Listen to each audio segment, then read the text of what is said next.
Hi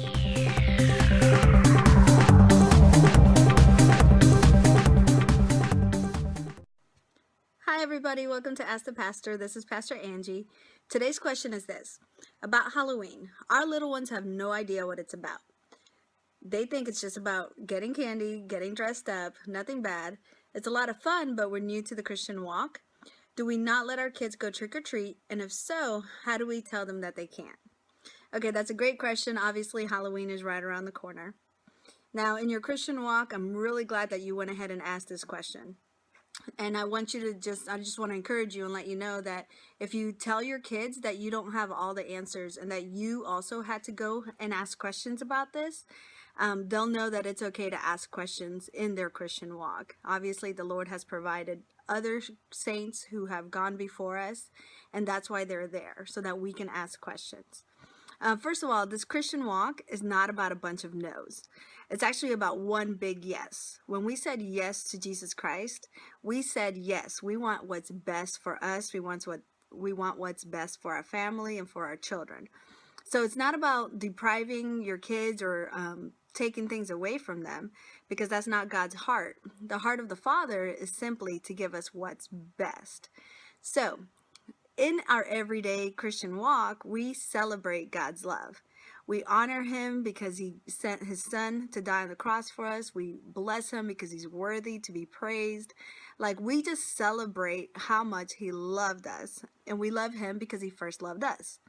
So in our celebrating of his love, Halloween comes around, and it's actually a different kind of celebration. Halloween likes to celebrate fear. Now, I want to read a scripture to you out of 1 John chapter 4, verse 18. It says, "There is no fear in love." And this is the Amplified version. "Dread does not exist, but perfect, complete, full-grown love drives out fear, because fear involves the expectation of divine punishment.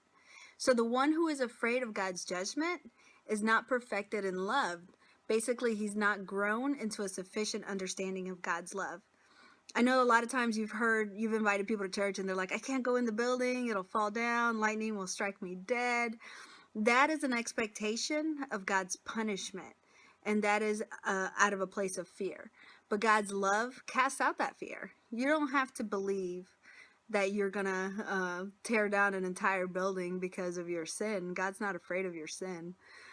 So because of that, Halloween likes to celebrate fear.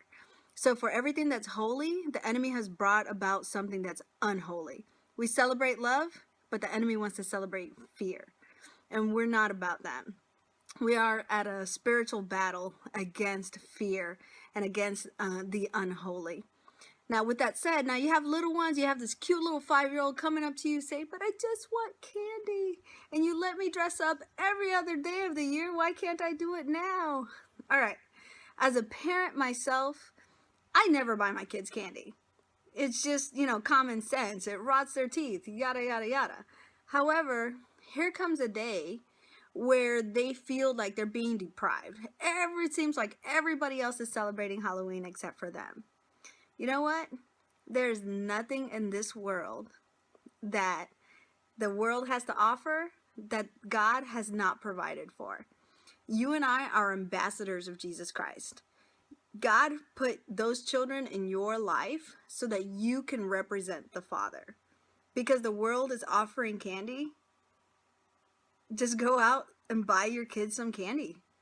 Honestly, it might just be the only thing that they want. If they're just hanging around the house, dressed up like Spider-Man and Princess, Jasmine, so be it.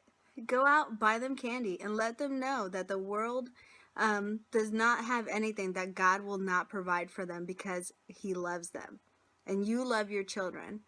Just go out, buy them some candy that day, and let them know that, hey, that you love them. It's not about depriving them from doing something cool. It's about saying yes. We're going to say yes to what's best for our family and for what God has for us. All right, love you big.